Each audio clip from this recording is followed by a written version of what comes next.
When you're too focused on making money, it affects the work. But we're not designed to just sit on our asses and just look at a screen. Design still plays a heavy role in my process and my art. Like, I don't think it will ever not be the case. I used to train in my 20s just to look good, but now it's all mental. And so I get the best of both.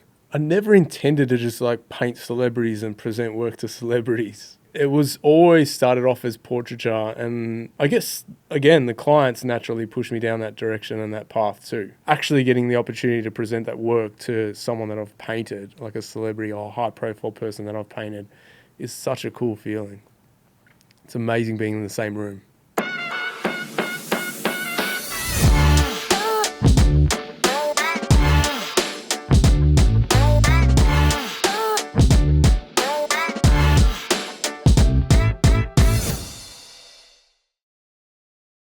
Before we get stuck in this episode, I just want to thank you for being here.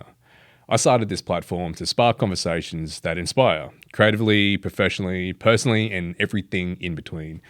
So if you want to support the mission, the best way is to subscribe or follow, whether you're watching or listening, or in a more tangible way with unofficial goods. It's a range I designed with artists in mind, and you can find it over at futurehistory.co.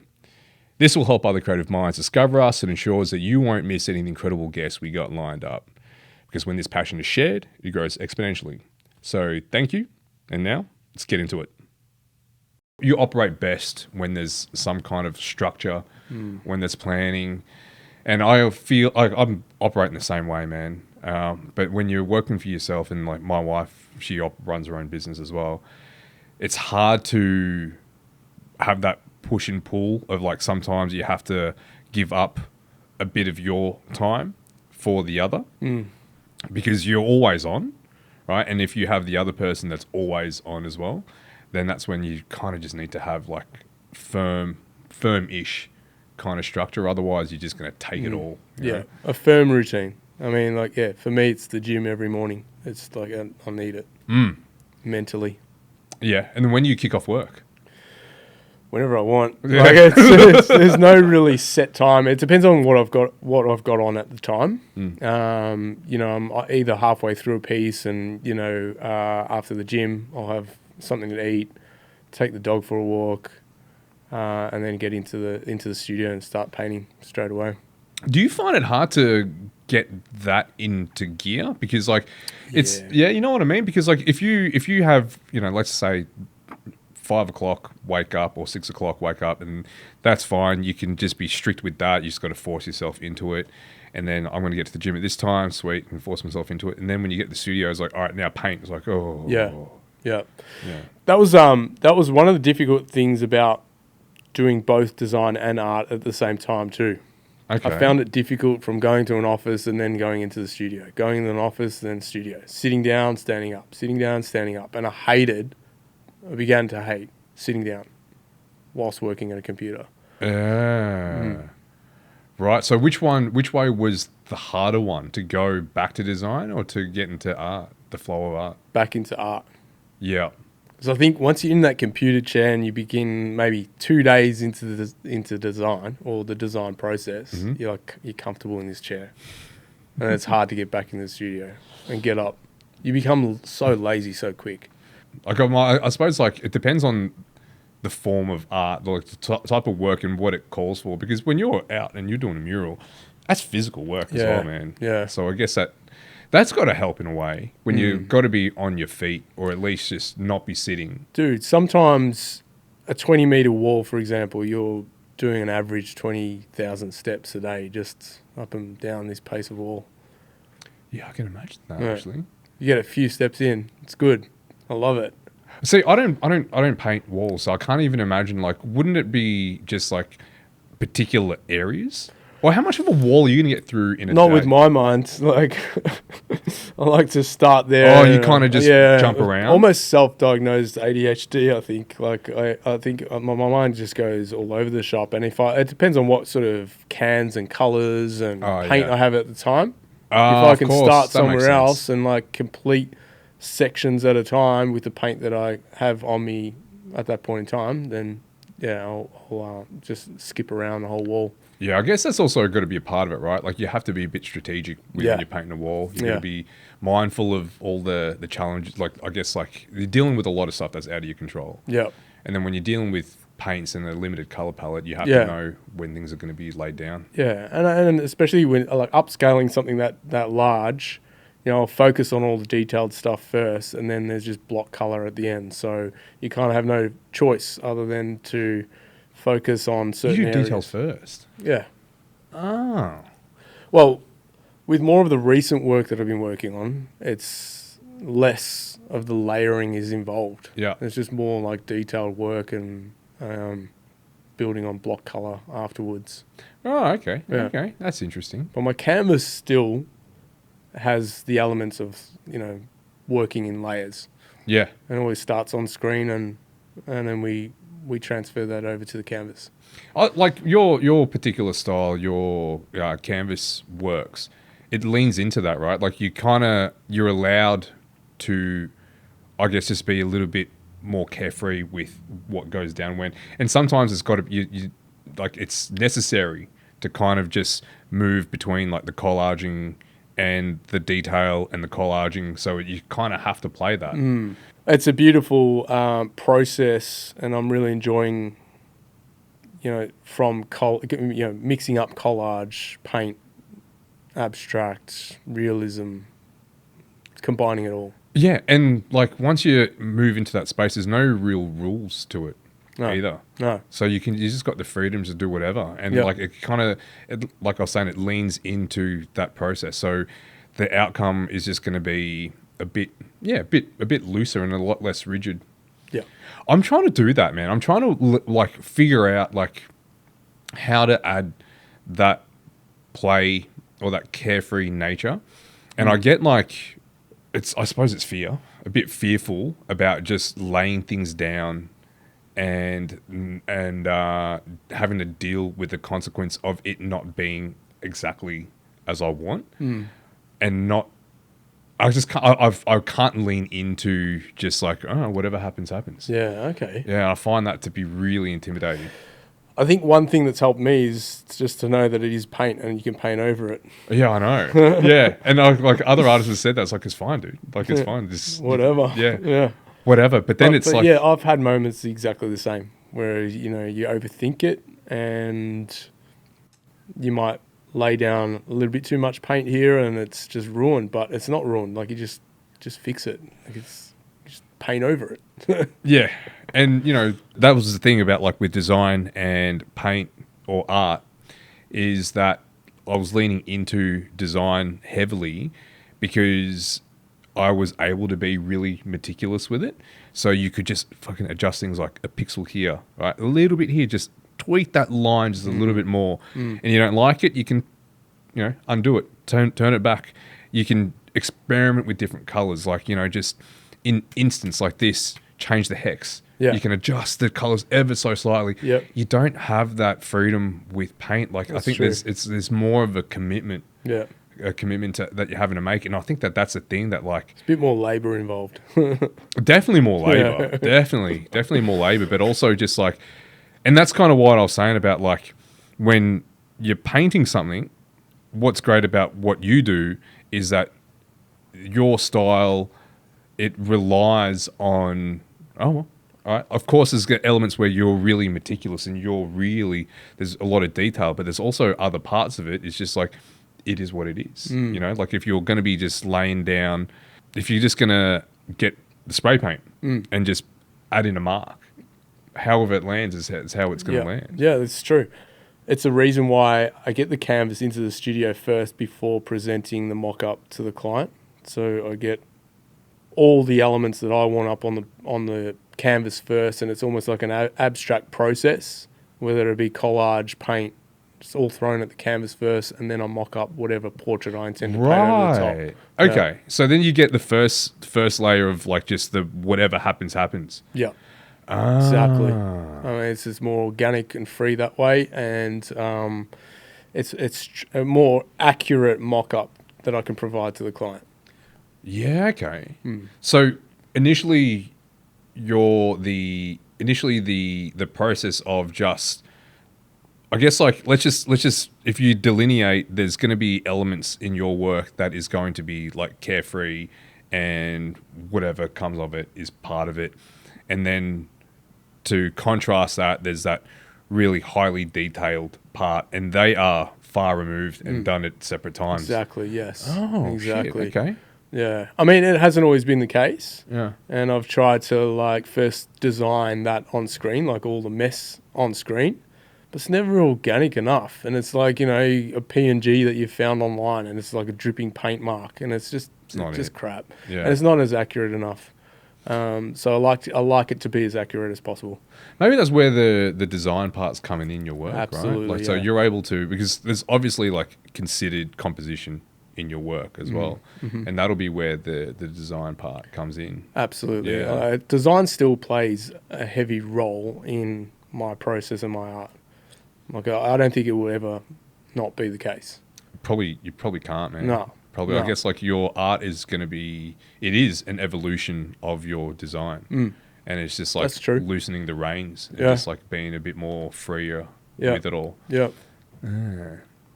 Yeah, I think that's where things have kind of like, I'm at the point where mine is very much reflective of my design practice of just being very controlled. And it's a matter of trying to break away from that. Like I did this workshop with Sahil Roy. And are you familiar with his work? Yeah. Yep. It's cool. Yeah, it's really cool. And I love that he, similar to yours actually, in that process, now that I think about it, what he does is that he lays down the abstract component where he's free just to leave a mark. And then from that mark is where he can start to identify how he can add in some more precise elements to lift it and to add dimensionality to it all. Yep. So I went to this workshop, and then he was explaining his process, how he just lays down paint on a roller and just marks, right? Yep. He has a bit of an idea of the composition in mind, but for the most part, he leaves the marking to intuition. And I got the roller, put down the first mark, and then I froze. Yeah, and then in that moment, I was like, what's happening here, man? Like, what's going on? And I was trying to figure out in real time why I froze, and like giving myself like I guess like as a psychologist peeling back the layers and like, oh, you're scared. You scared. You're scared that you might fuck this up. But it's like, you can't fuck it up because there's nothing here to fuck up. You just got to do another mark. Have you ever tried maybe having multiple canvases at the one I've go? been told that, yeah. I haven't. And that's actually just had a conversation, just this week where they suggested doing that. When I felt that I got a bit tight with what abstract approach I was going to start off with, I got multiple canvases out all at once, and I think it's just being selective with the colours to start off with. Like, what's your palette? And then what's the palette for this one? Using something completely different. Yeah. And just going for it. But there's the difference would be, and you're right, that's something I have to do, but like where you're at professionally is, and I think with a lot of artists, where you have a lot of innings, a lot of runs up on the board, right? You've done this a bunch of times, so you have this bank of muscle memory and intuition that you can rely on. Like, as in, like, your intuition is going to be made up of all the experiences that you've had, and because you have such a depth in your library, in the archives, that you don't have to think about it. Whereas, like, for me, it's a matter of like having to be more conscious with it, because I don't have as much in the library yet anyway. So it's still like having to... It's a really cool way of looking at it, though. Yeah, I mean, like, because you don't even think about it. No. You just do it. And then the reason why you do it is because you're just comfortable in that. Yeah. And it's like picking up any kind of skill. Yeah, you know? that's right. As we were saying about, like, you know, with martial arts, mixed martial arts, especially if you're grappling, there's a particular flow, and you're not constantly, you get to a particular point where, and this is like me just talking dog shit because I don't know anything about it. But like, if you're there and you're rolling, you don't have to think about, okay, if they put their leg here, I want to move my arm this way. You just feel their weight shifting, and you straight away know, right? Like, you're not even thinking about it. And I think that there's a moment when it clicks, and you're just like, oh yeah, You know? When you're rolling? Yeah. Yeah. When you first start off as a white belt and you're just like getting choked out left, right, and center, and then you start avoiding that choke or rolling in a certain way to avoid tapping out. Yeah. Like there's a You're just moment being it conditioned. clicks. Yeah, it clicks and you're like, oh, fuck, I'm getting this now. So I guess it can relate back to... I think it all does. The It all does, man. Like, I think there's a lot of stuff that we, like, I think heavily on transferable skills. Yeah. And what you learn in from one area and how that same philosophy can apply in different areas. And I think that, like, you know, like over the years, if you're going to be conditioning your body to work in a certain way, then it's that whole thing is like practice doesn't make perfect, it makes permanent, right? Mm-hmm. So what is it that you're going to be routinely doing? So if you're going to be locking in on your craft, then there's going to be certain things that you're going to be more mindful of, right? And I think that's when there's artists like yourself that when you want to lay down abstract, then that's what abstract is, right? Abstract is entirely just intuitive. Yeah. And it's a matter of then just like trusting your intuition. Yeah, that's true. Yeah. I mean, there was that piece that I talked to you about once before, and I'd put on the track and applied that, you know, every brush stroke when it beat, you know, a drum beat, applying the brush stroke every time that kick drum would come in, and just like how it's transferred. It's like more really beautiful, organic sort of feel to it. And it's not thinking about it. You're almost working to a beat. Yeah. Was that like the one and only time you've done it? Yeah. Yeah. Have you thought about trying that again? Yeah, I have. But I filmed it that time, and the response was great. The response for that piece was really good, but I've never tried to do it again. I wonder though, if you try to do it again, if you're gonna doing that, if you're trying to capture the same magic, if it's gonna be able if I were to do it again, experiment with it again, I probably wouldn't film it. It's a bit, it's a bit much. Like I thought, I've deleted it, and it's a bit much. Like I hated looking at it and watching over it, but again, that response for that piece was amazing. You know, I think I could feel it. I can feel. Then what's your take on that type of art form that's going to be more what's the word? It's not really intuitive is not the right word. The one where it's more expressive. Yeah. Yeah, where it's essentially a floor and the body's covered in paint and they just haven't at it. Yeah. Like, what's your take on that? I don't know. Because that's just taking that to like the furthest degree. Yeah. I don't know how I feel about it, but I mean, I do kind of feel like it is an art form still. Yeah. You know, I'm confused about it too. I'm confused about that, but like I think about abstract work as being expression, and I like the type of mark making that you don't think about, that you just do. So that ticks those boxes, but then I look at that art, I'm like, I don't know. Yes. But anything's art, I suppose. Yeah. Give me a sec. I need to top up these glasses. Yeah, no worries, brother. I can feel my mouth just going. Oh, good. Look, December for me is such a busy time of the year. I've got my son and my wife 1 day apart, birthdays. Oh, really? Yeah. And then there's Christmas. And it's just like a whole month of eating. And then my birthday's the end of November. And so it's like end of November to, you know, start of Jan. It's just crazy. So you really need to be conscious of that. Is it only start of Jan? Because I feel like it just goes through all summer. Yeah, it does, doesn't it? It does. Yeah, and then it's like, this is, okay, before we were talking about how other people, like, I just find it strange how people aren't attuned to their body, their well-being, as much as I would hope for them to be. Yeah. And I wonder for people, like, if they realize how much better they could feel. And I guess, like, it's not everyone's priority. I understand that, but, like, I'm saying it should be.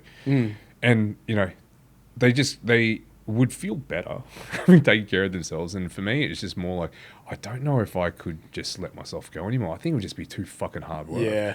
Like, at one way or another, like, it's going to be, you choose the type of hard you want. I'd rather the hard of, like, training a lot and eating well than the other hard, because feeling sluggish and feeling like shit sucks. I know. I know. No, I don't think they even know that they feel like shit. You can't. No, There's no it's contrast. normal. It's average for them. So no, I just prefer not to like be that person anymore. Look back at a few photos that have been sent my way, and I'm just like, no, that's not going to be me ever again. Oh, have you been the tubby You kid? just look like a thumb. Oh, yeah? No, I haven't been. I've never been a tubby kid, but you know, there've been moments in my life where I've let myself go a little bit, like leading up to my son's birth, for example. Oh, yeah. Like I was pretty much eating when my wife was pregnant, just eating whatever she was eating. You know, Comfort eating. yeah, comfort eating. You're the support. You're a supporter. Yeah, eating, exactly, exactly. And you know, you end up just looking, like I said, like a thumb. And I was looking back at photos, going, "Wow, no, never again." Yeah. Would it be the same for you? Like for me, it's just more of a just not feeling comfortable in my own skin either. Like, and it could be, and you know, we were saying before about just like looking after yourself in your 20s is mostly for aesthetics. Yeah, But I know that I feel more comfortable and more confident when I'm looking better as well. Yeah. And it could just like it's a double-edged sword, right? Like when you're taking care of yourself, you feel better. yeah. And then you're looking better, and then Yeah. you carry yourself in that way. So I agree. Like it was this feeling every time I put on a t-shirt. It's like, oh, you know, I'd buy an extra size larger. It's like, what for? You know, well, why not just like head to the gym? And I used to train in my 20s just to look good, but now it's all mental, and so I get the best of both.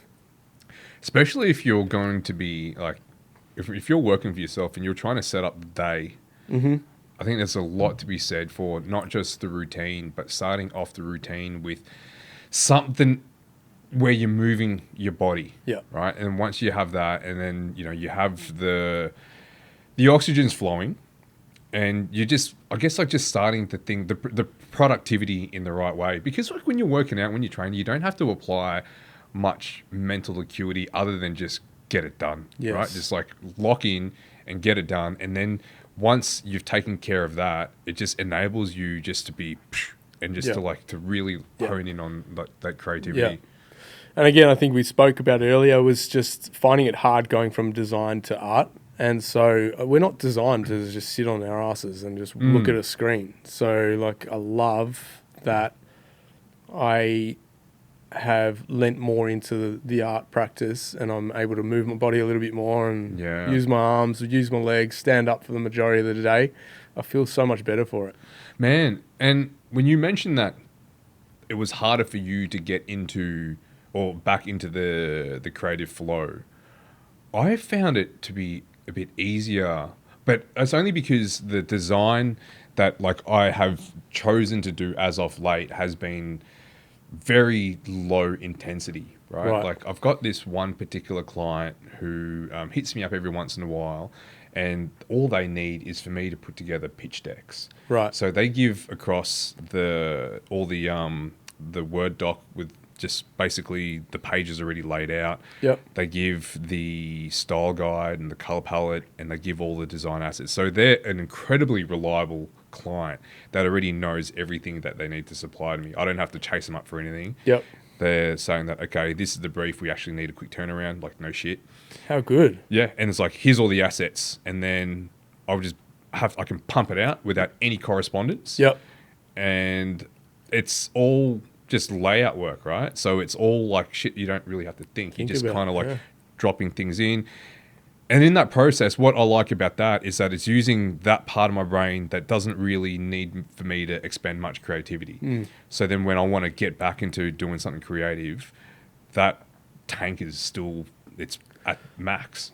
That's a good point. I invested in a sit-down, stand-up desk for that reason. So, you know, I could still remain creative and then not use too much of that design energy and then get back into the studio. But still, I don't know. I think maybe it's just a difference in what I was designing too. Yeah, there is, man. And like, especially if you're going to be doing like branding work. Yeah. If you're doing branding work, there's ingenuity there, right? So there's a degree of problem solving, but you have to be creative in the sense that like you're trying to inject all of this narrative, all of these values into a mark, and you're still having to. You have to be yeah, the level of creativity involved in developing a brand is still very high level. Yeah. So the expectation for you to have to go from that, like that type of thinking to then painting, you are a bit spent already by then, man. Yeah. True. Very true. So yeah, no, I was saying that like how I like to pick the brains of people that are both designers and artists to try to figure out where their flair lies, right? Because there is going to be people that have, and there's many people that have that dual role. And a lot of the times they always tend to lean more towards the art than the design. And I mentioned before that, like, rarely do I see it go the other way where it's an artist first that transfers across to design. And I think there's so many reasons for that. But then when you're in the going from, or I suppose wearing the design hat to the art hat, what I like about your work is how you can see that there is that transfer across as well. And, you know, in most cases, in a lot of cases, it's very separate because a lot of the artists I know that kind of work in both, that it's a very different discipline and they treat it that way. And I suppose, like, you know, what we're saying is that it is treated differently for you, but there's a massive overlap. And whether or not there was even really much consideration for applying design aesthetics or at least design thinking in the art practice. I think it was just me trying to utilize whatever skills I had in order to create a piece. So it wasn't really much thought involved in it, but it just happened naturally. You know, I wanted to use both skills and develop or, you know, complete a finished product from it. Because you were saying that, like, you started off as an abstract artist. Yeah. So there wasn't really much there wasn't much design involved in that. No. So then it was a matter of then being an abstract artist. Can you talk to me through that your abstract style? What did that even look like? It was basically just throwing stuff at the canvas, but also what I loved about it, to be honest, was say leaves, for example, or branches or twigs that would fall. You know, I'd collect all of that and have a mark and spray over the top of that. So it's something that I wouldn't mind, like, you know, implementing into my current work too. You know, you get the marks of the ferns and as in stencils, or just like use them as stencils and spray over the top of them. Like, it was actually really cool. But yeah, it was, the majority of it was just throwing stuff at the canvas. Was there an overlap between you then shifting into more of, like, not design focus, but introducing those design elements, right? And at the same time paring back on your design work, almost like just transferring the skills from here to there? Well, at that point, I hadn't studied any design. So it was abstract before I decided to study design. So I think the transitions started to occur when I studied design and I had a bit more knowledge in using Photoshop, Illustrator, and I started creating stencils and then including that in the pieces as well. So there's abstract element, but then also you could see some sort of object, whether it be a bird or a skull, include that in the piece. But then I got bored of just a stencil. I wanted to create and paint these elements myself. So building up the skill level to paint realism. So it was just a matter of, like, having some sort of that self-determination and deciding that, no, it's not enough. Yeah, wanting more from it, like wanting more, get more out of this canvas. Like, how can I get more out of the canvas? Fuck, that's actually kind of interesting paradigm if you're thinking about, like, it's a bit of that duality between you wanting to get more out of the work. Yeah. To see then how you could put more. Yeah. I also feel like maybe you could see something in the abstract work. And so then I'm like, oh, maybe it's calling for something in that space, you know? Yeah. I'm a big fan of that duality, that composition of having abstract elements and things that are not necessarily hyper-real, but things that are highly controlled. I like having that juxtaposition. And then there's a lot of art where I think like I personally lean towards contrast and balance in that way, or almost, I guess it is balance, like that duality, right? So seeing how those elements complement, and like even with colors, I like to see how colors can contrast, but also how they juxtapose with, like, if adding, like, say these for example, just adding that highlight of color, but with yours is like there's this vibrancy in the color, but then contrasting that is like the portraiture. There's something that's more, there's softness. Yeah, there's a lot of softness to that. Yeah. But then in the softness, there's a lot of fucking detail. Yeah. As well. So there's all these like juxtaposition and contrasting elements all working at the same time. It's why I try and be a bit conscious of like overworking the portraiture over the top of the abstract work, because I want to allow that color and the vibrancy to still remain quite present in the work. If you keep going over with skin tones and flesh tones like over the top, then you're losing the abstract that you're going to just paint over it. You don't really have much skin tone either. You have a bit, like, especially in the areas you're highlighting, but you are letting a lot of that not just the abstract, but I guess that haphazardness come through on top of that softness. Yes. That's clever, man. Like, it's only just occurred to me. We've talked about your work for a bit, but then it's only just occurred to me that there's... Right. And this is the thing that's really great about your work, is that, like, it's layered, and there's all these... I guess, like, there's this balance and counterbalance, and then shifting, and then there's going to be an element here that will pull you towards that, but then there'll be an opposing force just adjacent to it. You've done pieces for lots of notable people, and this is something that that we've covered, was like when you're doing something that's highly detailed, and when you're doing it for known people, there's very little room for error, right? So when you have the abstract elements, you've got the freedom just to play, but then with the details, you've got to be like proper locked in. Very accurate, right? Very accurate, man. And like anything just slightly off would just blow out and just be such an obvious mistake. Almost. Yeah. I mean, you get the eye painted slightly lower than the right eye, then it's going to look completely off. So it has to be spot on. I've never been told to my face that I haven't really captured the likeness of the portrait or the person or the subject that I'm painting. But yeah, there's always room for improvement. So when you say like room for improvement, and there's this evolution in the work, and there's that balancing act of introducing these different elements, and there's a looseness to how you operate, but also like a tightness to it. How do you contrast, or like how do you figure out what elements to bring in and to introduce, and just allow that kind of that play? If it's a particular person that I'm zoning in on, I love to do a heap of research and include elements that they can relate back to. Not just high profile celebrities. Like a lot of clients would approach me and ask me to paint their grandchildren, for example, or their dog. Like, what were their interests? What did the dog like? What did he like to play with?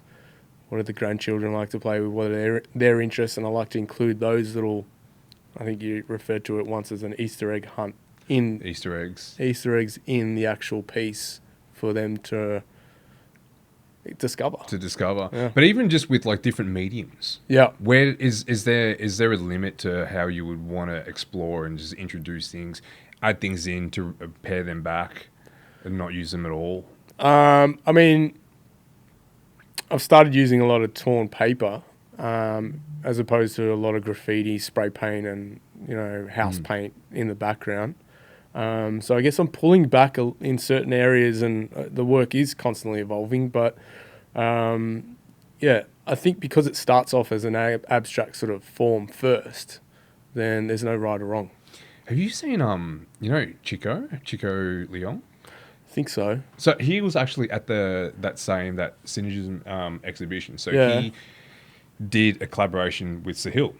Right. And so he does decollaging. Right. I think he's awesome at it. Like he's I know who you're talking about. Yes. Yeah, because he's really considered with the way he puts things down. So similar to how you work, where it looks almost haphazard, in the way it goes down. But then when you step back and you look at the compositions, like, actually, nah, man, like, there's degrees of finesse where he's been really accurate or precise with where he puts it down, but then allows the tearing to be that haphazard balance of it.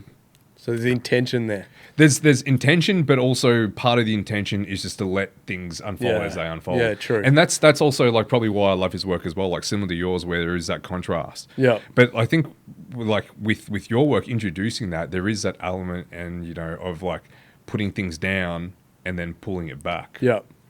Because you were talking about how like how things can evolve by like taking it in certain directions and then paring it back, and that's just the things that you're going to be exploring in the next iteration, right? Yeah, right. Yeah, tell us about that. So look, instead of painting a whole portrait, maybe just having a mark that is an indication of an ear or an eyebrow. I think would be cool to mix more of the abstract in the work and not have it so literal. So just like suggestive like strokes. I think that's one of the things about like with art, how there are some artists that they can just do that. Like I love watching, do you watch Bob Ross?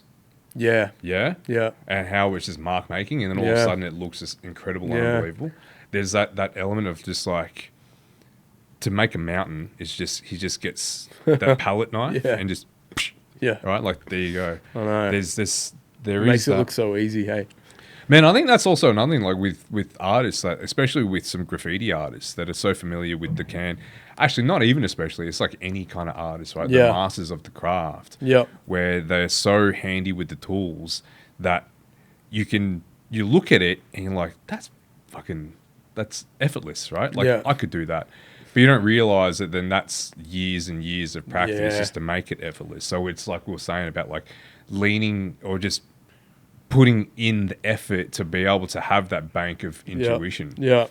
I mean, before exploring with actual proper graffiti paint, like spray paint, I used to buy those cheap-ass $2 cans. Oh, the exports? Yeah, the exports and stuff.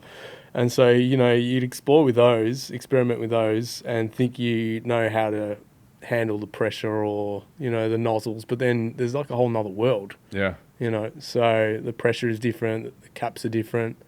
There's different weights, thicknesses, like, you know, ways to apply it, ways to angle the can. There's so much to explore, man. There is, man. And what I love about like with tools is that, you know, there are some limitations to them. Like they can only do certain type of, like a certain amount, a range, right? Like a spectrum of what they can accomplish. So if you're going to choose a spray paint, you're choosing it for this particular style, this particular look, which is going to be different from a paintbrush. And then within paintbrushes, like the different types of materials, right? They lend to different things, but they're also confined to what they can do. But what I love is then thinking, okay, so you have this particular tool and it does this, but how do we then try to force it to do something else entirely? Like talking to Tom Gerard, he uses an airbrush, and you're mucking around with an airbrush as well. He uses his airbrush to do line work, and he was initially told, you don't do line work with an airbrush. You use a paintbrush because then you can get your more definitive, cleaner lines with a paintbrush. Right. And he's like, I'm going to use an airbrush. Perfect. Because it's almost like counterintuitive to use an airbrush. Yeah. So then by him leaning into what it shouldn't do, he's created his own aesthetic out of doing that, right? Yeah. So I love that. I love that, that type of like that. just like leaning against, I suppose, what it should be doing. And it'll be cool just to see how you implement that sort of philosophy into your work. Well, I started collecting like a heap of paint just from everywhere, you know, so it's like house paint. Yeah. There'll be leftover house paint at my parents' house. So, you know, use that in the canvas too. Let it drip. So how does it like react to the other paints? Like it's quite a cool thing to experiment with, and inks over the top, and you know, different consistencies. different They do move in different ways. Yeah, yeah. And also then just kind of then leaning into it just being whatever you get is what you get. Exactly. Right? And yeah. sometimes it's even just like safer that way where Yep. you're like, I have no control Yeah, over this. exactly right. But either way, I never like paint a portrait over just a blank canvas. I fucking almost vomit when I see artists out there doing that. You know, like so it has to have like it has to have the depth to start off with. Like for me, anyway, with my practice and with my sort of style, I need the depth first before I paint the portrait over the top. It just adds so much more. Painting, going straight directly onto canvas is just like a no-no for me. I couldn't even imagine how you do that. Wouldn't you need to add some sort of like undertones anyway? Yeah, but there's many artists that go straight over the top of a canvas, like a blank white canvas. And yours it's usually quite vibrant. Yeah. Right? Like you like to use those like love it. colors that pop. I love it as well, man. Yeah. It's And not for everybody, but, you know, I just can't help it. I love color. Yeah, and it'll be interesting. Actually, you know how you're saying that you don't do full skin tones over the colors just to be able to give that color some resonance and let them lift. I do wonder what it would look like actually if you did full skin tone over a color, like what the undertones would look like. I mean, I've experimented with it before and it looks okay, but it's not for me. No, it's not. Yeah, it's not the same. It's not the same. But look, in saying that, I did mention to you that I'm keen to explore oils, like all paints, you know, and there I'll probably have no choice other than to like paint the true skin tone, you know. Why is that? Oh well, I guess because they're more opaque. Yeah, like you don't have that. Yeah, From what I understand, like I could go acrylic and spray paint to start off with, but then oils would need to be over the top. But then I can't go back over with any spray paint. No, it won't adhere to it. No. So, like, if that was the case, then yes, I could experiment with oils over the top of like my abstract background. But I think if I were to experiment with oils, I'd want to paint more realism. So this oils, going into oils, the purpose of this is just to add a bit of I guess more control over the depth. Yeah. Yeah, and the layering of it. The depth. And the way someone described it to me once before is like using oils is like using butter. And I love that. Yeah. With your process though, it seems to move like pretty quick. Yeah. Yeah. How's it going to feel with using oils where it's like, okay, lay it down? I don't know. But look, take a couple of days off. Yeah. But you know, with my practice and building more patience and like having a son as well has taught me more patience. So I think I'm almost ready for oils. Like I'm excited about it.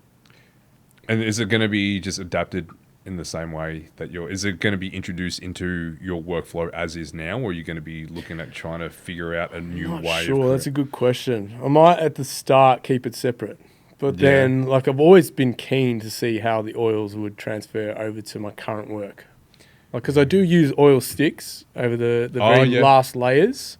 There's like little strokes here and there of oil sticks, and I love them. They're nice. They're I've nice. Always loved playing with those. They're amazing. Do you just go straight on, or do you use the palette knife with it as well? No, straight on with the sticks. But there is like a coloured impasto medium.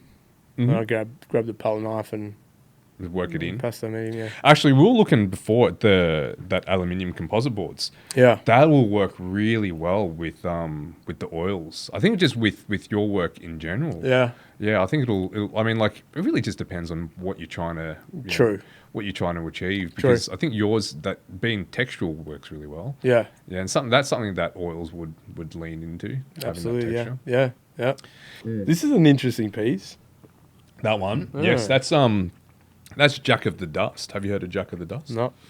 So they actually it's an interesting business and just the business model. So these guys, they sculpt. Firstly, just hand sculpt. Is that a skull? No, that's not a real skull. Oh no, but is it? Yeah. Oh, you can have a look if you want. I'll get it. Yeah. Oh wow. Yeah. Oh wow. Cool. Oh, that's sick. Yeah, it's really cool. So this is all it's hand. Yeah, so Jack of the Dust, what they do is that they hand sculpt with clay. Mm. Then they make the molds and they just do a limited run. Mm. And they have an interesting business model where what they do is that you have to be on a wait list to get onto their mailing list. Oh, wow. Yeah. And then if you're on the mailing list and you haven't been making purchases or not opening, then you're kicked off the mailing list. That's cool. I like That's that. pretty impressive to be in that position to Yeah. be able to do that, Yeah. firstly. But it's an interesting way of operating. So How big's their mailing list? I would say it's going to be quite sizable, Yeah. or maybe not. Yeah. But they're How would you manage all that? yeah, I mean, like, but their social media, their engagement is high, Is and I it? think that's one thing that that they've done really well is they've been able to strategize the way that they operate their digital presence to make sure that it is a highly engaged crew of people. Yep. Which actually then it just goes to show that there's a lot of ways that you can operate as a creative that's sort of like outside of what's been recommended and just do it your way to intentionally go against the grain, but by doing so you're kind of eliciting people to focus in on you, right? And just to be like, you're demanding their attention by doing it that way. Yep. And I think that's pretty cool. That's really interesting, right? There's, trying to figure out new, clever ways of doing what you're told not to do. Mm-hmm. And that could be... Imagine getting kicked off that list. So you should have bought something. Yeah, should have bought something. Then you could get back I in like it. line. I really like it. I wouldn't mind implementing some of that. I think, I've spoken with a few people about, like, for example, the unofficial goods, the product range. Yep. And trying to understand like how to position that. And this is the balance between creativity and I guess strategy that you would have a sharp acumen for, is trying to find ways to separate yourself from the pack. And this is the thing, right? Like, I didn't want to release merch in the typical sense of just slapping a logo onto it. I wanted it to be embedded with values that are aligned with future history. Mm-hmm. And then part of that was then like, okay, what's important to future historians? Like, for creatives to be audacious. Mm-hmm. I want you and everyone that is involved and everyone that's listening just to have the audacity to move boldly and, create because you want to, and to do it your way and to be divisive, not necessarily intentionally, but it's just going to come by way of creating something that's uniquely yours. Yep. So then part of that, they were talking about like the pricing strategy, right? Like, and also just the quantities, like how can you create that particular type of value through scarcity, right? So like how can you force or how can you encourage exclusivity through scarcity? And much like how they have done it, right? It's just by saying that, well, if you want on the list, they might actually the mailing list, now that I think about it, could be quite small because they're like, well, we're only going to send it out to 1,000 people. Yeah. Yeah. They could send it to 2,000, Yeah. but like, no. Yeah. Yeah, I mean, like, what are their other products like? like Are they that. all similar? Similar. How many of those can you have around the house? Yeah. I guess they're constantly evolving or refreshing their mailing list, I guess. Maybe. Yeah, I suppose. Yeah. Yeah. There'll I be people suppose. waiting. You haven't purchased something for I think this is one of their staple 2 pieces. days. I think this is one of their staple pieces where Yeah, right. like they will do and back to the scarcity, they'll do like short runs, but Yep. it will be more repeated runs. Yep. So yeah. Tell me about your clothing label has that little patch that you can scan it. You can Is that scan right? it, yeah. Cool. I like that. Yeah, man. Like the idea was like, so future history, there's the 4 pillars. So there's creativity, culture, technology, and philosophy. And I wanted to see how much of everything I could inject into it. So I needed to have a layer of technology somehow embedded into it. Right. And one of the guests I've had on, Saskia Fairful, she is she lectures on fashion, and her business is in fashion tech. So she runs her business where she helps other companies, fashion labels, implement these NFC tags into it, and they're so versatile, man. Like, you know, NFC chips, right? So it's essentially just what's in your phone, the tap and pay. Yep. So there's so many different things you can do with it.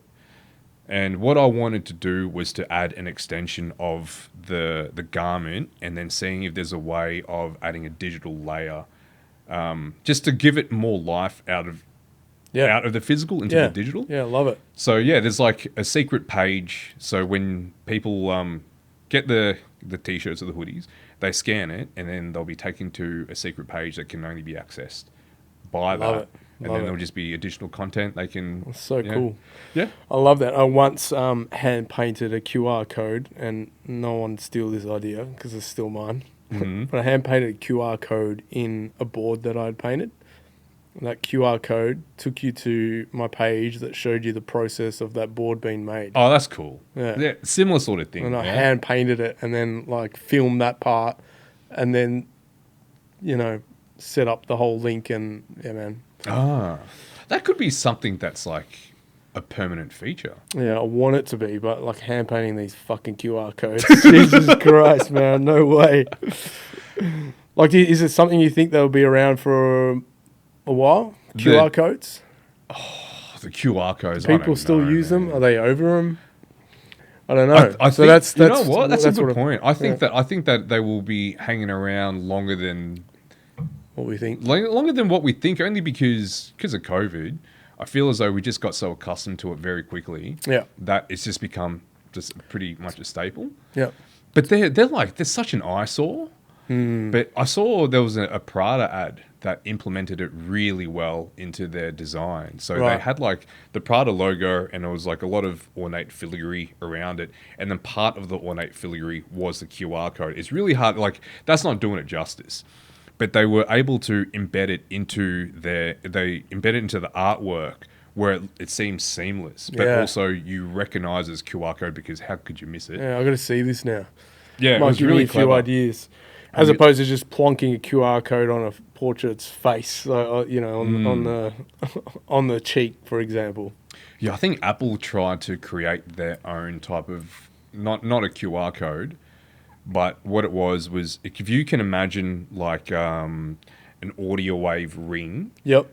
So it almost like looks like aura. Yep. So Apple, I don't know if it's actually if they finalize that or if it's in effect. Okay. But they created their own, and it looks way better than a QR code. Yeah. But I guess the limiting thing is that I think that they just wanted to keep it exclusive for Apple. Yeah.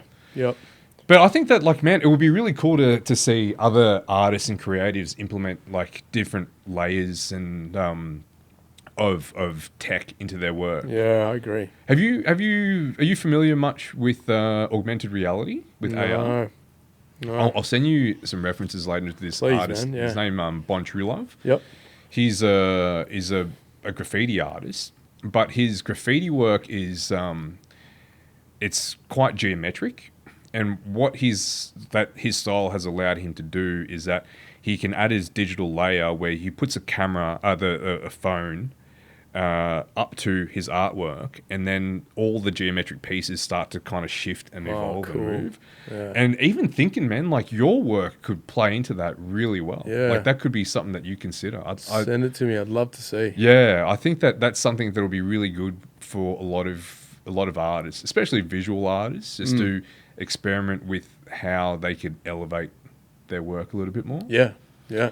I've thought about it many times before, like especially in an exhibition sort of setting, like giving everyone that walks through those doors an experience. You know, so they're viewing the piece, why it came together, what sounds I was listening to at the time. You know, just man, because there's a lot of like in your pieces, we've already we've touched on how there is a lot of depth and a lot of layers to it. And then because of all of those things coming together, it really allows space for movement. And I think that's back to what I was saying earlier about how, like, with your tools and I guess like your literal and metaphorical canvas, you're limited by something, right? And adding in a digital layer kind of breaks away from that and allows you just to do some really fucking unreal things. Yeah. And I know that it's just challenging because, you know, like if you're an artist, like it's very easy to get locked into your ways. Yeah. You know, especially with like if you're using traditional tools. Yep. You know, and you stepping away from that and to see what other applications and, you know, what the other digital life is offering. And not just that, I think, you know, it's not as scalable too, because like as an artist, you're painting your own work. You can't exactly get someone else to come paint your portrait for you. How do you tussle with that? Because that's a problem. I don't know. It's something that I've always wanted to scale up as an artist, but selling prints were doing really well for me at one stage, but they're, you know, pretty crap. And I don't do a good enough job of including updated work on my site. So you get so busy and focused on just creating piece by piece. To actually put together a print takes a bit of work. How long does it take you to create one of your pieces? Let's say like you do a portrait piece, like this is that size. 1.2. Yeah. It varies, mate. Like it. We touched on the amount of detail that you can see on the original photo. The more that I can see with that original photo, the more information I can put onto my canvas. So it varies. It depends on the detail. Yeah. Okay. Anywhere from 2 days to a week. Oh, geez. Yeah. Okay. Yeah. But still, a week is it's not that bad. No. Yeah, all things considered. But at the same time, you're saying like best case scenario, you do 50 pieces a year, and that's still like, well, that's a lot of. You're trying to do the math of how much I make. Yeah. No, well, yeah, and then just trying to see how that could be something that could be scaled. I mean, that's best case scenario, right? Like, yeah, but I mean, I price everything. Price every piece differently as well. Of course. Like it all depends on, like I said, the detail. The client gives me a photo, for example, and I can do a quick job of it because there's not enough detail on there. I'll explain that properly, mock it up, get it approved, and the client's knowing what to expect.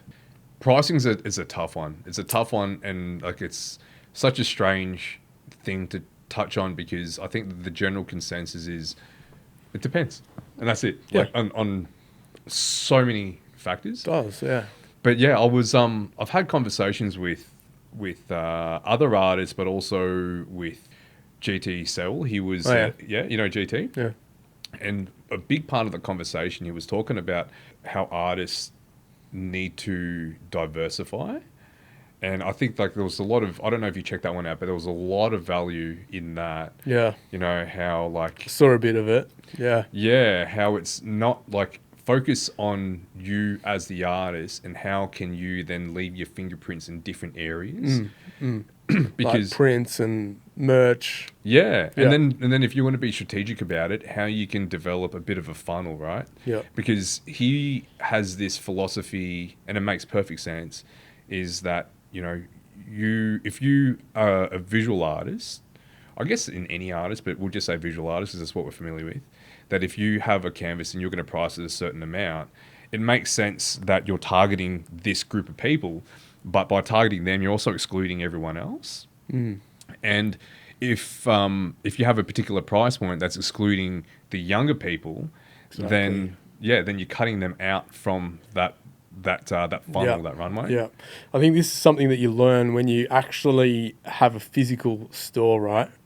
Oh, yeah. And you know that there are different price points that you need to target, right? So you got the large scale work and then anything down to a skateboard or a sticker or anything. Like it all falls under the same umbrella, but you're like, you know, different streams coming through.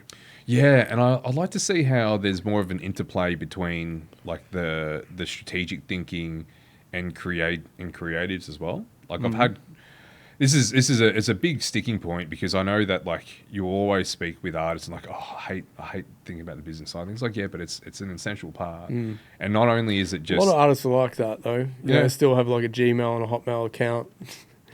Instead of like a professional type of they can get away with that though.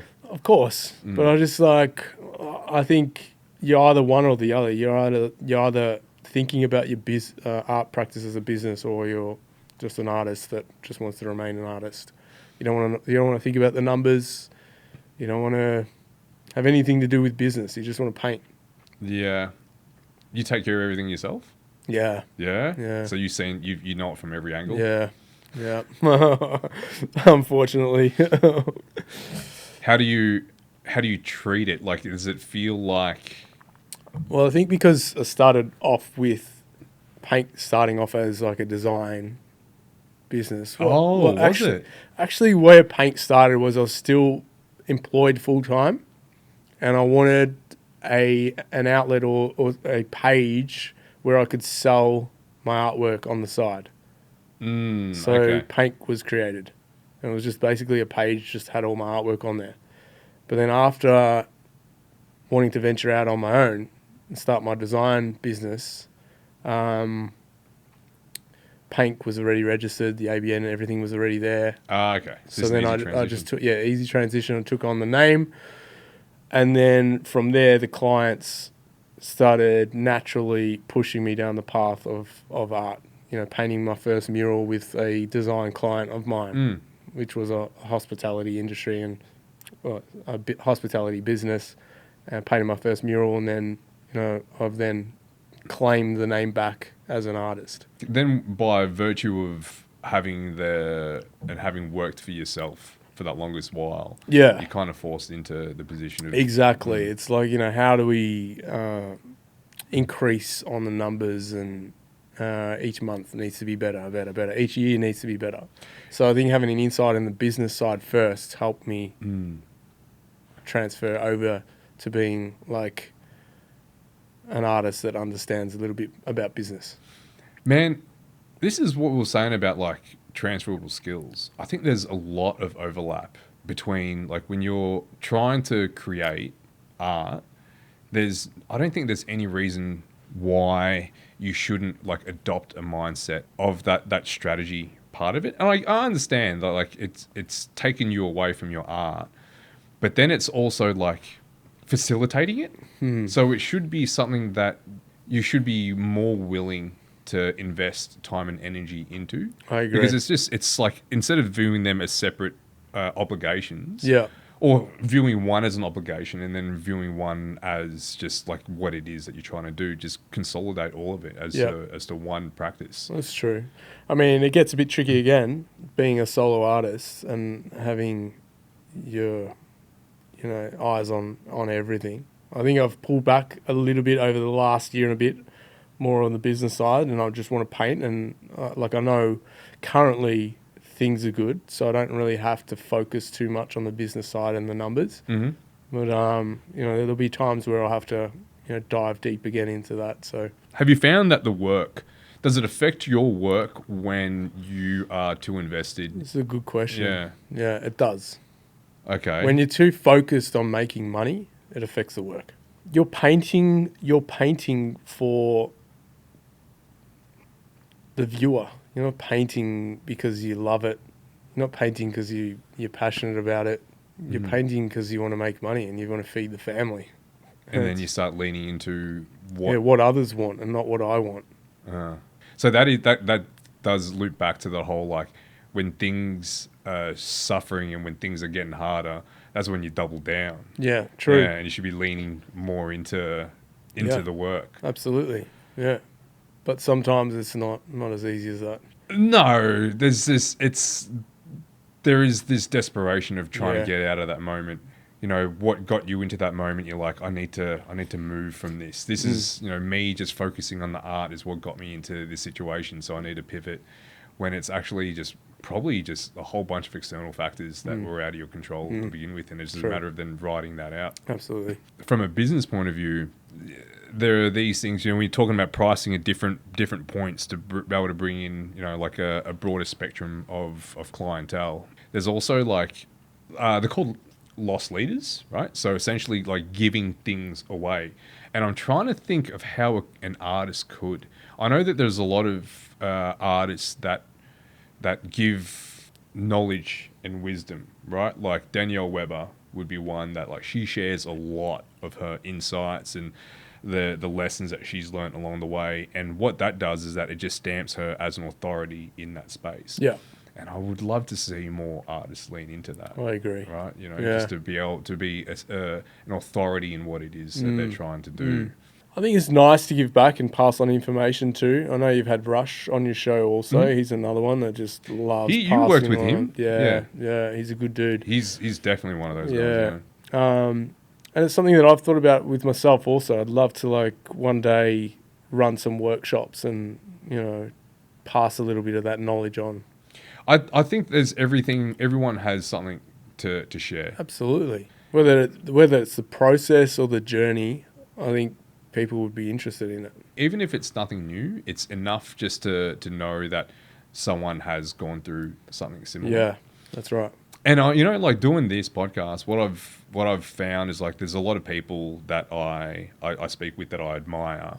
That you know I've been following their work for quite some time, and it's almost like there's no separation between looking.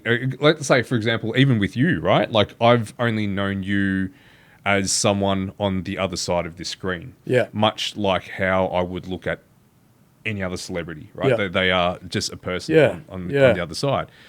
So there's this kind of strange relationship where, like, I don't know who you are, much like I don't know who they are until we have an opportunity to converse and to chat. Yeah. And then you realize that the people that you admire, the people that you respect and you look up to as personally or professionally, that they're people. They're just people. They're just people. And I think that, and that's just not to bring them down a peg, but it's more just to elevate myself, just to be like, oh, okay, cool. Like I can connect with these people that I admire. Yeah, I hear. And social media has been great with connecting us all up, right? And like, you know, I probably wouldn't have achieved half of those pieces that I've presented without social media. And so like, it's been amazing. For sure. And like, I mean, shit, man, when I talk about celebrities, like it actually just, I completely,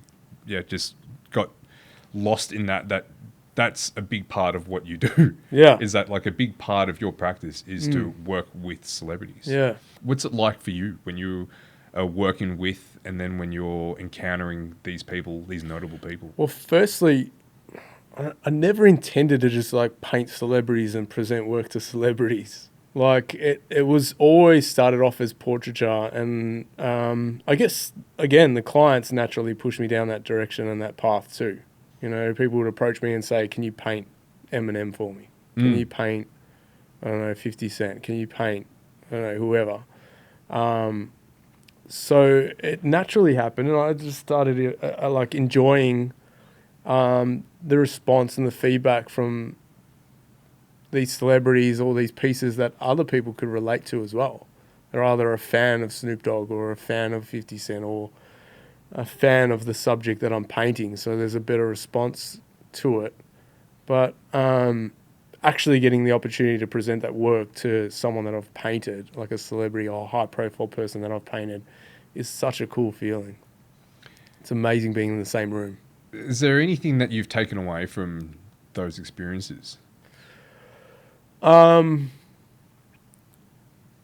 think one's to remain humble. Like you said, they are just people, and they've done exceptionally well to get to their level or the point that they have in their life.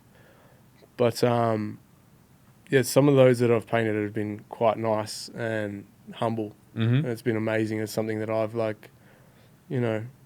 noted. Yeah, there's a lot to be said for just having the I guess just the confidence of oneself and just that reassurance and just like being in that position that they're in, is that like it's not an accident, it's not a coincidence, or it wasn't just happenstance, right? Like it was just like, and then by the time you get there as well, like in a position where you're world class, that you weren't there overnight. Yeah, there was this a bunch of there was a progression over years to get there. So it could just be a matter of like when you're in that same room as them or sharing the same space as them, it's almost like you being introduced into this new realm, and then you're like, actually, this is doable. Yeah. I can get there. Yeah. I mean, these people are leaving their marks, and it's been documented through. Well, will be documented through history, so it's fucking pretty cool. Is there any consideration and I guess like almost like a reluctance to be an artist that is a person that creates celebrity portraiture? Even just from a recognition point of view, it's like, who's Paink? It's like, oh, he's the guy that does celebrity portraiture. Is that something that like you're mindful of? Nah, fuck them. Well, people are going to judge you no matter what. Not so much judge, but it's just more of a like. Is that what I want my label to be? Because I really don't care. Like there was a point where I used to care what everyone thought of my work. I really don't care anymore. Yeah, and I think that's a special thing as well. There's freedom in that. Yeah, we can very very easily pigeonhole ourselves into whatever mold we want to just by the stories that we tell. 100%. It's all about the neural pathways in your mind. Keep telling yourself that same story, then it's accurate for you, right? Completely, man. I was actually having this thought on the way in this morning, when I was like, a lot of these creatives, right? Like, what's great is that they just do what they want to do, but then I'm like, sometimes you have to do what you don't want to do. Yeah. But then maybe it's a matter of then wanting to do those things that you don't want to do because you know that you're better for it, right? And then just trying to like mind fuck myself. Yeah. It's sort of like, I don't like training, but I go do it because I know it's better for me. But then because I do it because it's better for me, then maybe I do want to do it. Well, it's almost like developing your skill for like painting an eye, for example. Like you miss a level, and I mean you actually can't miss a level, right? Like you kind of got to keep progressing onto the next level.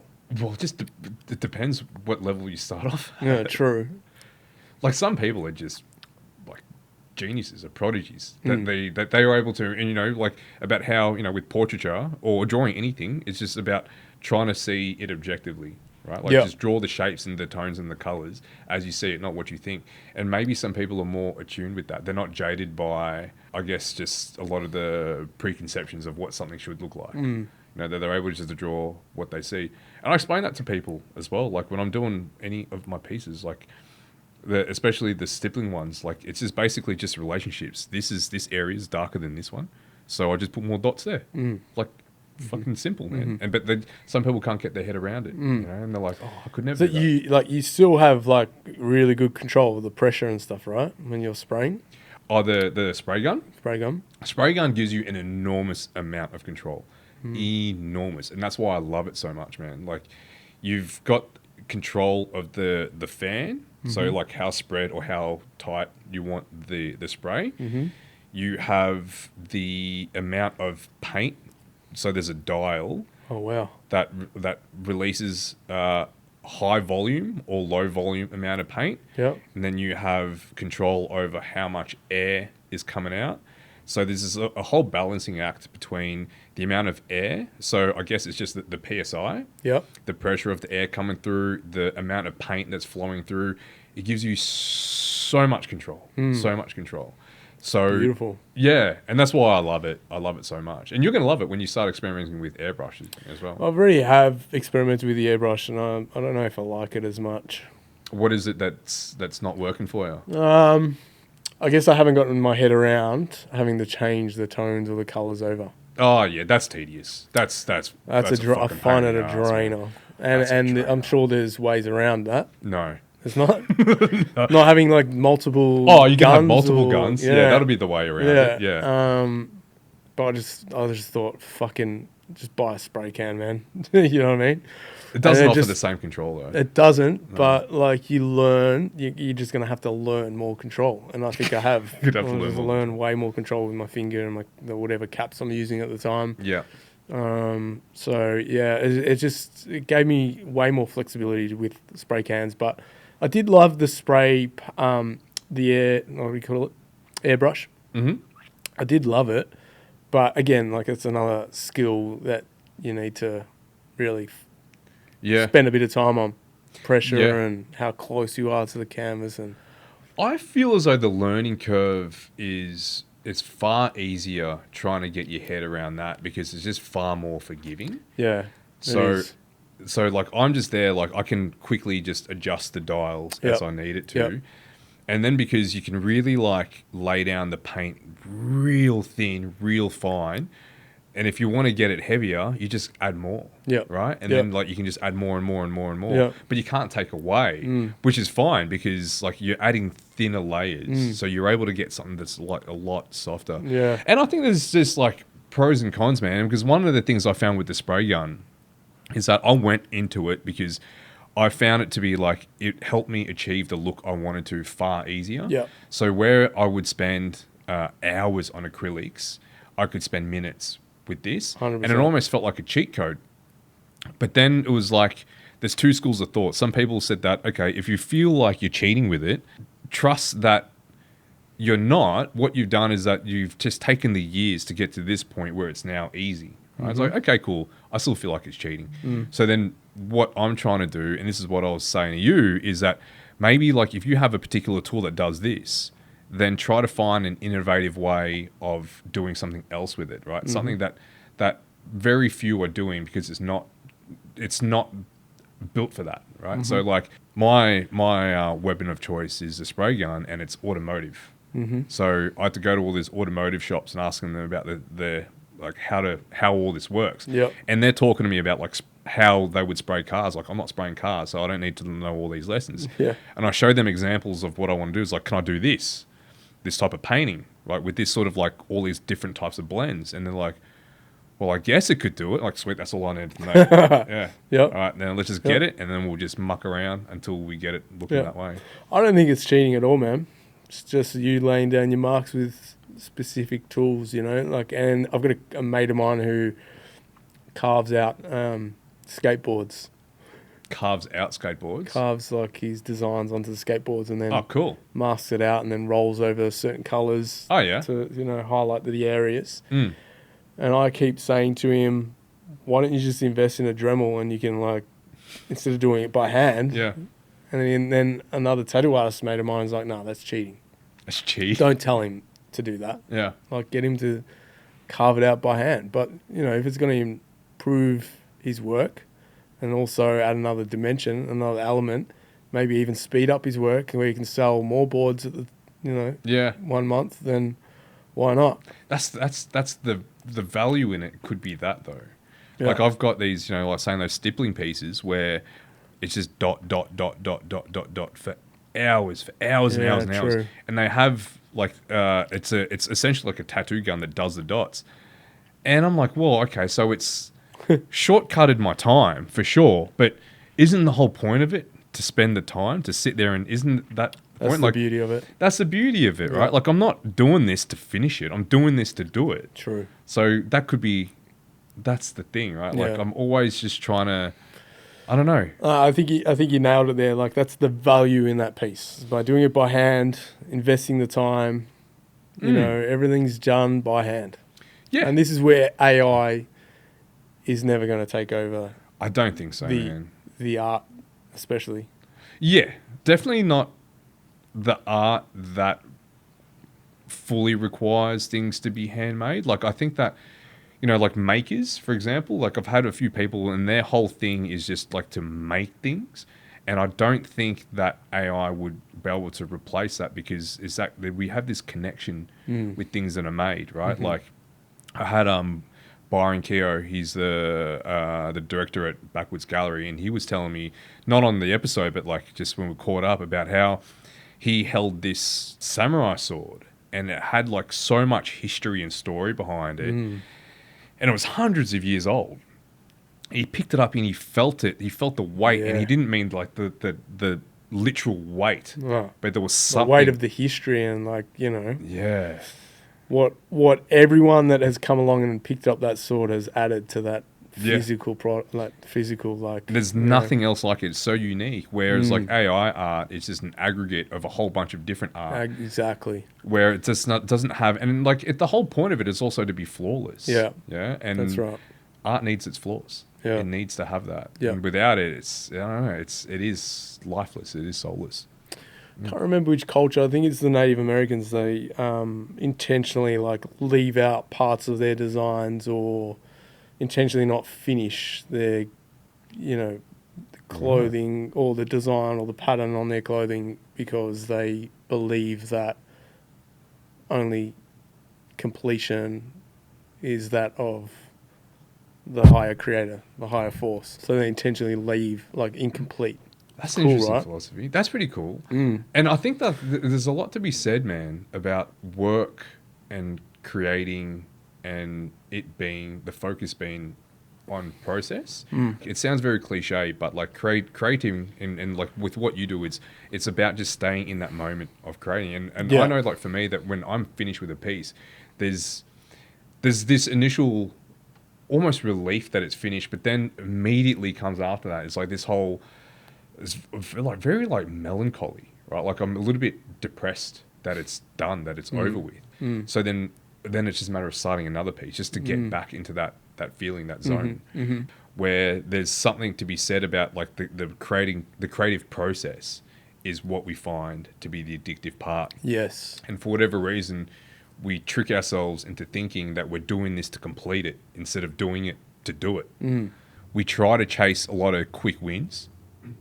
There's a lot going on right now in how our lives are structured for us to be able to kind of engineered for us to seek immediate gratification and immediate wins. But then, if you look back at how your career's progressed, it's taken, like a couple of decades to get to where you are now. And you can't condense that down to a little slither and when we look at a lot of, especially like you working with a lot of celebrities and me sitting down and talking with other artists, the biggest takeaway is that like there's no overnight success. No. And it's always long game. No. Whether you know it or not, it's always going to be that way. Yeah. And just on that, going back to how long a canvas takes me, I think we've spoken about this once before. And people don't see how many hours I've invested in my craft. Exactly, yeah. And like I've just worked out my process in order to paint a canvas for say 4 days or whatever. Whereas in the past it may have taken me a couple of weeks. So it's taking you less time and you charge more. Yeah. That's that relationship. That's how it should go. Yeah, exactly. Yeah, and it is that banking of that time, that experience. And when you're pricing things as well, like you're trying to not only attract a certain market, but you're also intentionally trying to remove a few the others, the outliers away from that as well. Like you're finding your niche and your process, your pocket. But that's just how much weight process has. It's literally everything, right? Like it's everything, because once you have hit a particular milestone, the next thing is the next milestone anyway. Yeah. Ben, I'm looking forward to seeing what the next iteration looks like. And pretty awesome that, you've got this whole new outlook at 40. I think it's something that I wish more people had, and I wish I had earlier in life as well. Yeah. No, I'm excited about the 40s and like this is the next chapter, especially with my work. I'm just feeling confident with it. I'm happy with where it's at. And I mean, it's better than not being happy with where it's at. And there's been plenty of those moments. So I've had my fair share of those. So, but I'm so excited, man. Is there this whole sense of like being confident and being sort of like grounded in the 40s? Is there been this whole resignation of like submitting to, well, whatever the fuck comes around now? Almost. Do you feel that? Yeah, I agree. Yeah, I'd have to agree with those comments, definitely. I think you learn to accept more, right?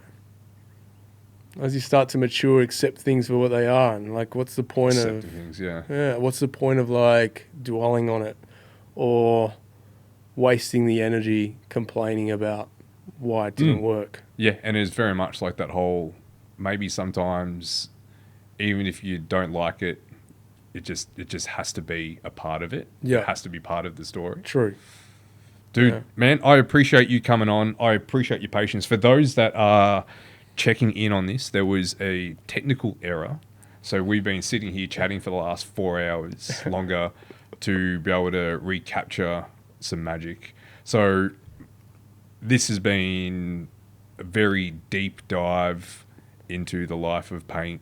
I sincerely appreciate you coming on and sharing with us, man. You're most welcome. It's been an honour, man. And so does that mean I'll hold the record for the longest chat? For sure. Actually, I think it could be. You know what, man? I don't think. Now that I think about it, other than maybe not even my wife, I've sat down and spoken with for 4 hours straight.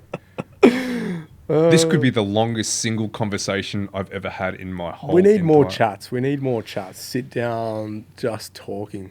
You know. That's exactly. So I love what you're doing, man. I love the space, and I'm glad that I got the opportunity to come check it out up close. Man, thank you very much for jumping on, man. Thanks, Appreciate brother. it. Appreciate you. And then now for real.